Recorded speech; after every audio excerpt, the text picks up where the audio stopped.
اللہ کی مرضی، اللہ کا ارادہ، 1,24,000 انبیاء انسانوں کی ہدایت کے لیے آتے رہے۔ اگر یہ ہدایت کا سلسلہ جاری نہ رہتا تو پوری دنیا جنگل ہوتی اور جنگل میں انسان جانوروں کی طرح رہ رہے ہوتے۔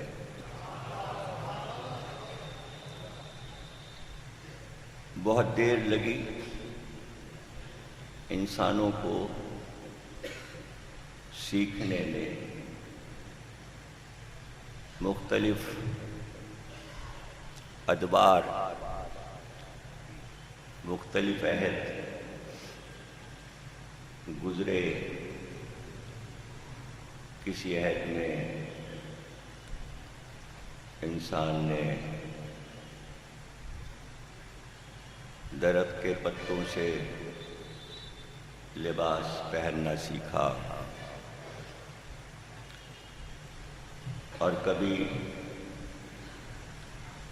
آگ کو دریافت کیا،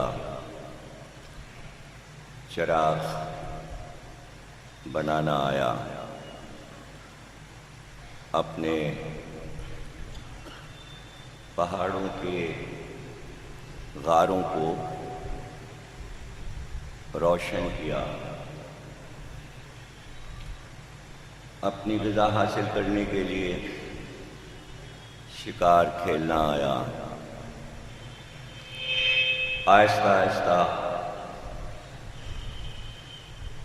رہن سہن کا طریقہ سیکھا،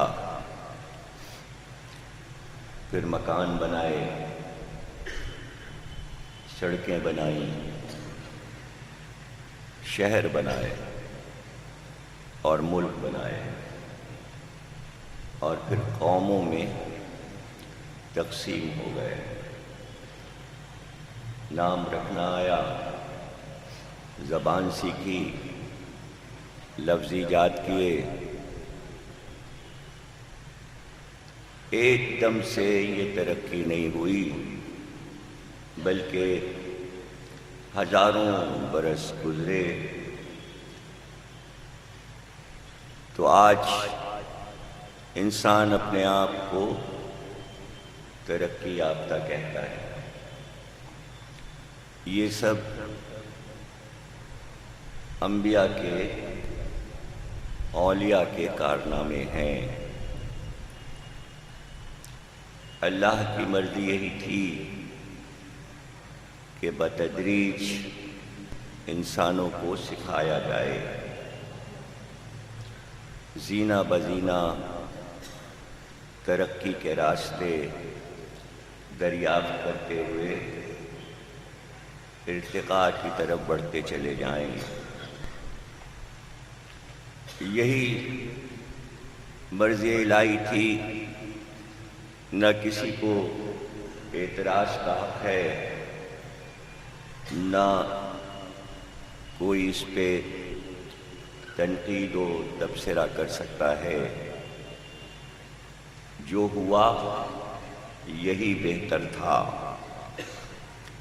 اس کا اپنا ارادہ تھا کہ عرب اور عراق کی سرزمین پر انبیاء کو بھیج کر اسے مرکز بنایا جائے، اور جگہوں پر بھی انبیاء آتے رہے۔ پھر اس کا اپنا ارادہ تھا کہ جب دنیا ترقی یافتہ ہو جائے، سب سے آخر میں اپنے محبوب کو مکے میں اتاروں اور اس کو ایک کتاب عطا کرو جو قیامت تک کے لیے آخری منشور ہو، اور اس کتاب کا محافظ نور کی شکل میں پیغمبر کو عطا کیا جائے، جس کا نام ولایت رکھا جائے، امامت رکھا جائے۔ یہ اس کی مرضی تھی، اس کی مصلحتوں کو وہ خود ہی بہتر جانتا ہے، اور وہی علم رکھتا ہے کہ کیا انسانوں کے لیے بہتر ہے۔ یہ سوچنا، اس پہ غور کرنا، اور اس سے زیادہ اگر کوئی اپنی عقل کو استعمال کرنا چاہتا ہے تو نتیجہ یہی برآمد ہوگا کہ جو اللہ نے کیا بس یہی صحیح تھا، یہی ٹھیک تھا، یہی انسانوں کے لیے بہتر تھا۔ اور اس نے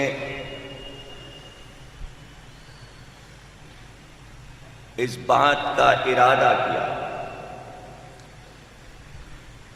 کہ یہ پوری کائنات، عالمین جس کے نگرانی میں ہیں،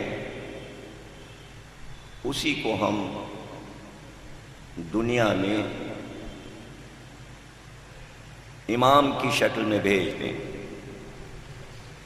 اس کا نام اللہ نے خود ہی علی رکھ دیا۔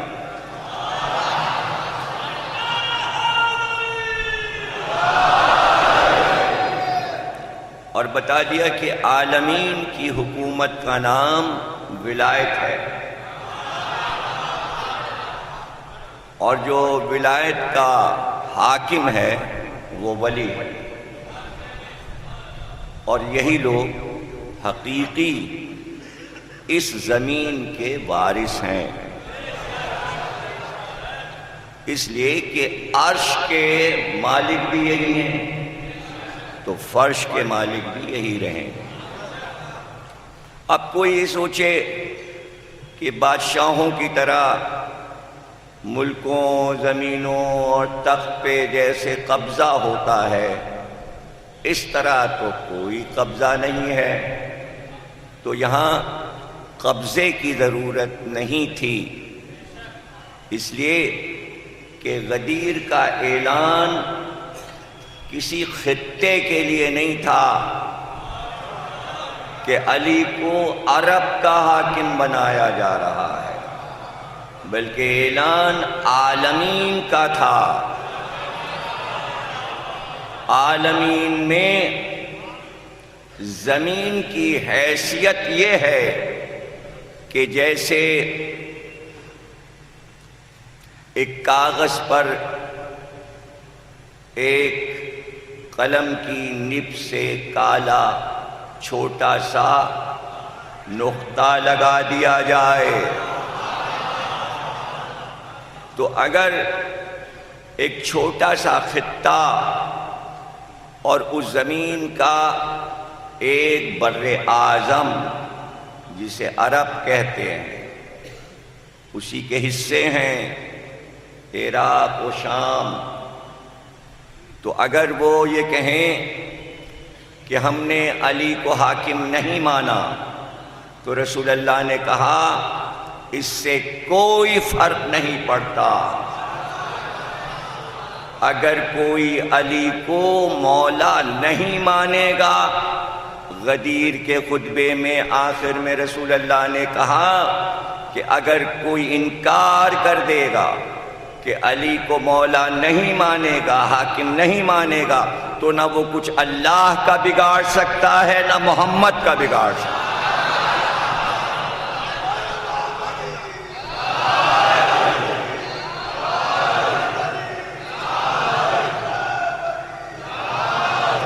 ہمارا عقیدہ یہ ہے وہ صحیح ہے کہ تاریخ کے اوراق پر ہم خلافت کے مسئلے میں الجھ جاتے ہیں کہ کچھ دنوں کے لیے علی حاکم نہیں تھے مسلمانوں کے، لیکن اللہ یہ کہہ رہا ہے کہ عالمین میں ایک چھوٹا سا حصہ نبی کی امت بھی ہے یا تھی، تو اس سے کوئی فرق نہیں پڑتا، اس لیے کہ کائنات جب تک رہے گی، جب تک باقی ہے، اس کائنات کے چلانے والے علی ہی ہیں۔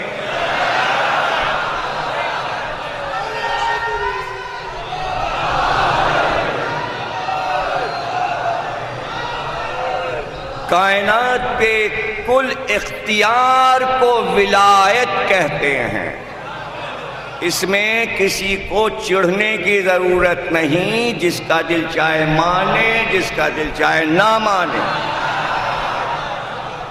جس کا دل چاہے مانے، جس کے سمجھ میں آئے وہ مانے، جس کی عقل میں نہ آئے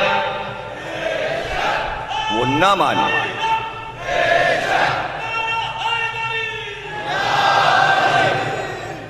ولایت ایک ایسا پسندیدہ لفظ تھا کہ انگریزوں نے اپنی حکومت کا نام ولایت رکھا، تو مسلمانوں سے اچھے تو انگریز رہے۔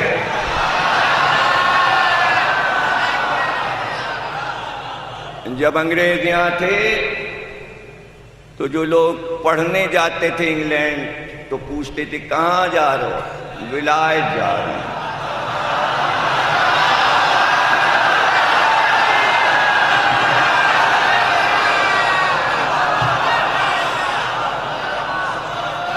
اب یہ کوئی جا کے انگریزوں کی تاریخ سے پوچھے کہ انگریز جب یہاں آئے تھے تو خلافتیں چل رہی تھیں، اپنی حکومت کا نام خلافت کیوں نہ رکھا، ولایت؟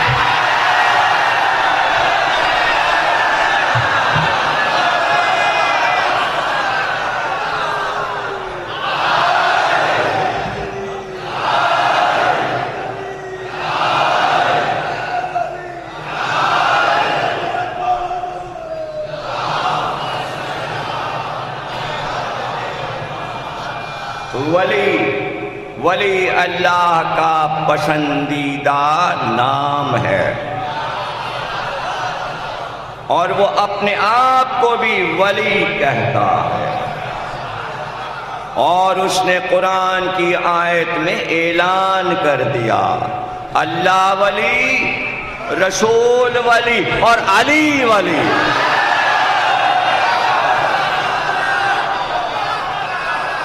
پہچان بتا دی، اللہ ولی ہے۔ اب مسلمان تمام مکتبہ فکر کلمہ پڑھتے ہیں لا الہ الا اللہ محمد الرسول اللہ، لیکن عربی کے قاعدے کے مطابق کلمہ اس کو کہتے ہیں جس میں 3 ٹکڑے ہوں۔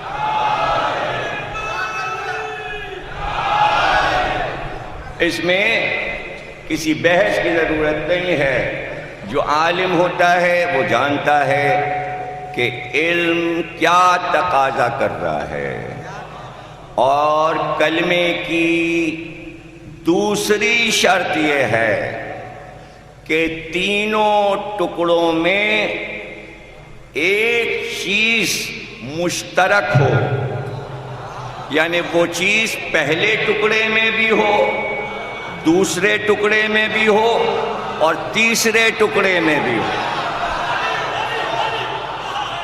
پہلے ٹکڑے میں اللہ ہے، دوسرے ٹکڑے میں رسول ہے، تیسرے ٹکڑے میں ولی ہے۔ اب تینوں کو ایک کیسے بنایا جائے؟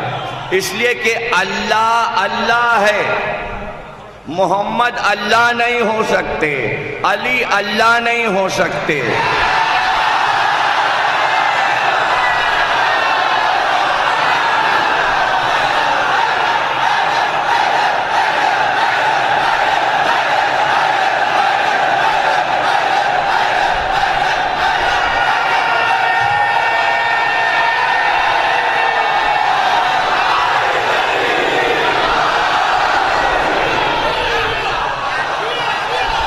اب دوسری چیز رسول ہے، اللہ رسول نہیں ہو سکتا، علی رسول نہیں ہو سکتے، اس لیے مشترک نہیں ہو پا رہا۔ لیکن اب بچا ولی، اللہ ولی، محمد ولی۔